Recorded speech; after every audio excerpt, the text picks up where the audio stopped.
Hello my dear students, कैसे हैं आप लोग।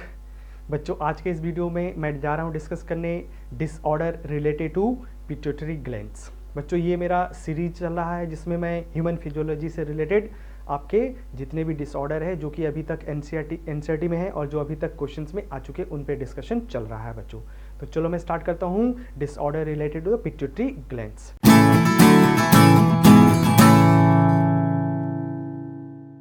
बच्चों, पिट्यूटरी ग्लैंड्स जो है ये हमारा ब्रेन के साथ एसोसिएटेड होता है, हाइपोथैलेमस के साथ अटैच होता है और ये आपका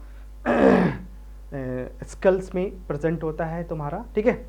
एनीवे, अब इसमें जो पिट्यूटरी ग्लैंड्स है बच्चों, उसमें दो लोब होता है, ठीक है, दो लोब, एंटेरियर और पोस्टीरियर लोब, ठीक है ना। तो इसमें जो एंटेरियर लोब है वो बच्चों आपका मैक्सिमम मतलब सबसे बड़ा पार्ट होता है, अराउंड 70% कवर करता है और ये आपका मेन जो हार्मोन्स है, पिट्यूटरी हार्मोन्स, वहीं से सिक्रेशन होता है, ठीक है। और उसके बाद दूसरा जो है न्यूरोहाइपोफाइसिस, तो उसमें कुछ ही क्या मतलब दो ही हार्मोन सिक्रीट होता है, जिसमें एक है आपका वेसोप्रोसिन्स जिसका इसका डेफिशिएंसी डिस्कस भी करना है और दूसरा एक है बच्चों उसमें ऑक्सीटोसिन्स, ठीक है, जो कि मिल्क इंजेक्शंस के लिए काम आता है, ठीक है। तो हम लोग यहाँ पे बच्चों सिर्फ एनसीईआरटी में जो डिसऑर्डर दिए हैं उनको डिस्कस करने जा रहे हैं, ठीक है। तो यहाँ पे जो पहला है हार्मोन्स है वो ग्रोथ हार्मोन से रिलेटेड है।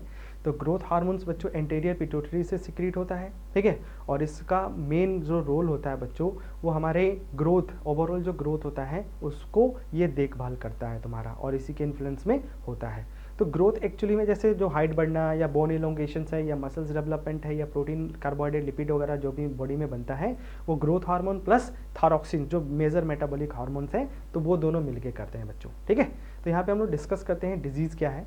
तो यहाँ पे अगर ग्रोथ हार्मोन्स का हाइपोसिक्रेशन का मतलब है बच्चों कि अगर इसका सिक्रेशंस कम होता है, ग्रोथ हार्मोन का सिक्रेशंस कम होता है, तो इससे दो बीमारी होता है, एक है बच्चों ड्वार्फिज्म और एक है एक्रोमेकेरिया।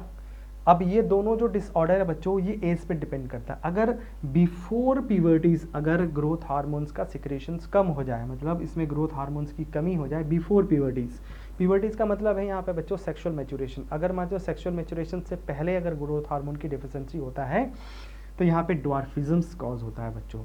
तो ड्वार्फिज्म्स में यहाँ पे क्या होता है, हाइट जो बच्चों ये कम ही रह जाता है, ठीक है। जैसे मिड गट होता है जो सर्कस में नहीं, छोटे 1.5 फुट के होते हैं या 2 फुट के, वो एक अच्छा एग्जाम्पल्स है तुम्हारा इसमें। तो मिडगट उनको कहा जाता है, तो वो है ड्वार्फिज्म्स, ठीक है ना। तो उसमें ये जो भी ऑर्गन जो भी ह्यूमंस है वो छोटा हाइट का रह जाएगा तुम्हारा उसमें, क्योंकि प्रॉपर ग्रोथ होगा नहीं है, ठीक है। दूसरा, अगर बच्चों इसी ग्रोथ हार्मोन का अगर डिफिशियंसी अगर आफ्टर प्यूबर्टी होता है, मतलब सेक्सुअल मैच्योरेशंस के बाद, तो वहाँ पे जो हाइट है बच्चों वो तो नॉर्मल रहता है, इंटेलिजेंसी जो ब्रेन डेवलपमेंट है वो सब नॉर्मल होता है, लेकिन उसमें बच्चों लिम्स जो होता है एंड फेस जो होता है ये स्मॉल हो जाता है, छोटा हो जाता है। मतलब जो हाथ है और जो मुंह है, ये स्कल्स का जो फेशियल पार्ट है वो नॉर्मल से छोटा साइज का होता है। तो ये कंडीशन कहलाता है बच्चों एक्रोमेकेरिया कहलाता है, ठीक है, एक्रोमेकेरिया कहलाता है, इसको याद रखना हम लोग को, ठीक है।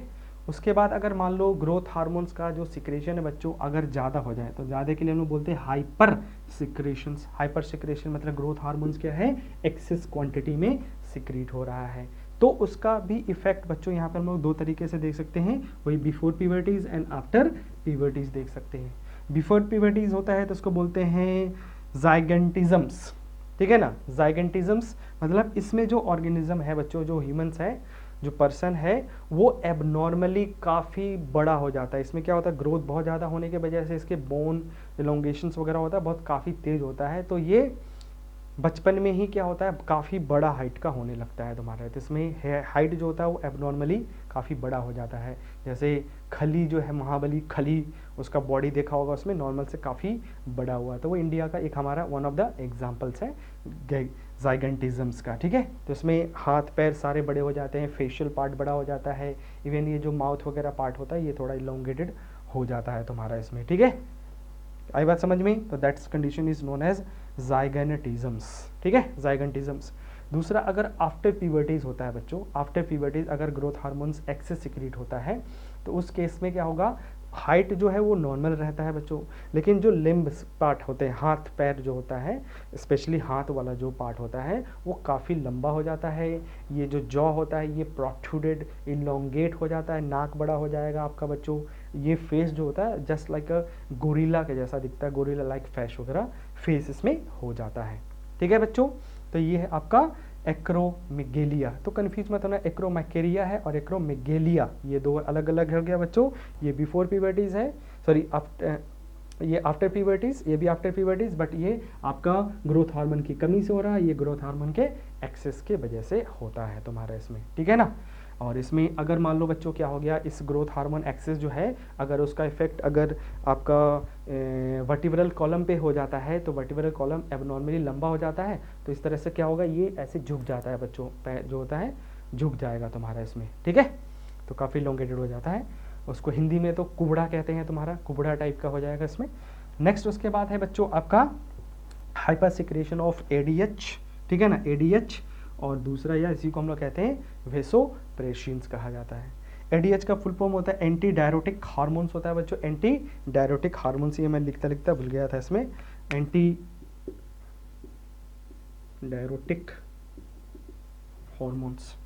ठीक है, तो ये इसका फुल फॉर्म है बच्चों एंटी डायरोटिक हार्मोन्स। ठीक है, अब इसके हाइपोसिक्रेशन मतलब इसकी कमी से, ठीक है, इसकी कमी से एक बीमारी होता है जिसको बोलते हैं बच्चों डायबिटीज इंसिपिडस कहते हैं। क्या बोलते हैं इसको, डायबिटीज इंसिपिडस कहा जाता है। तो पहले इसके बारे में थोड़ा मैं बताता हूँ, फिर इस डिजीज पे आते हैं। एडीएच जो है या वेसोप्रोसिन जो है बच्चों, इसका मेन काम होता है वाटर का रीअब्जॉर्प्शन, और ये एब्जॉर्प्शन कहाँ पे बच्चों, किडनी में होना है। कहाँ पे होना है, किडनी में। एंटी, समझ में आ रहा, ऑपोजिट डायरोसिस का मतलब होता है लॉस ऑफ वाटर, तो एंटी लॉस ऑफ वाटर मतलब ये क्या करता है, एक्सेस जो बॉडी से वाटर लॉस होता है उसको प्रिवेंट करने का काम करता है एडीएच, एंटी डायरोटिक हार्मोन्स। ठीक है, अगर मान लो इसका क्या हो जाए, हाइपो, इसकी कमी हो जाए, तो इसमें जो वाटर है वो लॉस होगा, मतलब उसको कोई रोकने वाला नहीं है। तो किडनी में जो रीअब्जॉर्प्शन प्रोसेस चल रहा होता है वाटर का, वो नहीं होगा। ठीक है, इससे क्या होगा, बॉडी से एक्सेस वाटर लॉस होगा। अब समझो कि बॉडी से अगर वाटर लॉस हो गया तो उस केसेस में दो होगा, एक तो बहुत ज़्यादा यूरिन का फॉर्मेशन होता है, ठीक है ना, बहुत ज़्यादा। तो इसमें जो पर्सन सफ़र करता है डायबिटिक इंसिपिडस, वो फ्रिक्वेंटली यूरिनेशन परफॉर्म्स करता है, बार बार पेशाब करने के लिए जाएगा, यूरिनेशंस करने के लिए जाता है। अब मानो बहुत ज़्यादा वाटर लॉस हो रहा है बच्चों, बहुत ज़्यादा, तो हमेशा उसके बॉडी में पानी की कमी रहेगी, तो पानी की कमी रहता है तो प्यास लगता है, तो इस पेशेंट को इंटेंस थ्रस्ट रहेगा, हमेशा प्यास लगेगा, तो बार बार ये पानी जाता है।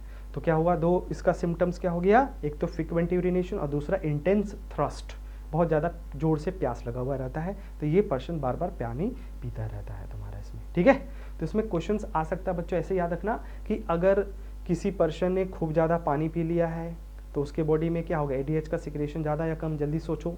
और उसी तरह से मान लो एक आदमी है जिसने करीब 7-8 घंटे से पानी ही नहीं पिया, तो उसके बॉडी में क्या होगा, एडीएच का सिक्रेशन कम या ज़्यादा। सिंपल सा है, देखो अगर किसी ने एक्सेस पानी पी रखा है तो वो पानी एब्जॉर्ब होकर ब्लड में ही जाएगा, तो ब्लड में ऑलरेडी पानी ज़्यादा है। ठीक है, तो अब पानी ब्लड में मेंटेन करने की कोई ज़रूरत नहीं, तो इसमें अगर इसमें क्या होगा, एडीएच की सिक्रेशन कम होगा, कम होने की वजह से क्या होगा बच्चों, रीअब्जॉर्प्शन प्रोसेस कम होगा और वाटर जो एक्सेस बॉडी में है वो आपका यूरिनेट हो जाएगा। अगर मान लो किसी ने पानी पिया ही नहीं 7-8 घंटे से, तो अब वो उसके यूरिनेशन में बहुत ज़्यादा वाटर लॉस हो रहा होगा, तो एडीएच का सिक्रेशन ज़्यादा होगा, तो वो रीअब्जॉर्ब करके फिर से ब्लड में वाटर को मेंटेन करके रखता है। ठीक है, तो ये काम होता है एडीएच का। तो यहाँ पे हम समझ ही सकते हैं कि डायबिटीज इंसिपिडस के केस में क्या हो रहा होगा। ठीक है, ठीक है बच्चों, तो ये था हमारा पिट्यूटरी ग्लैंड से रिलेटेड ये ही डिसऑर्डर दे रखा है। वैसे तो बहुत सारा होता है, बट एनसीईआरटी में इतना दिया तो मैंने इतना डिस्कस किया है बच्चों। ठीक है, तो ये वीडियो आपको कैसा लगा है आप मुझे कमेंट करके बता सकते हैं।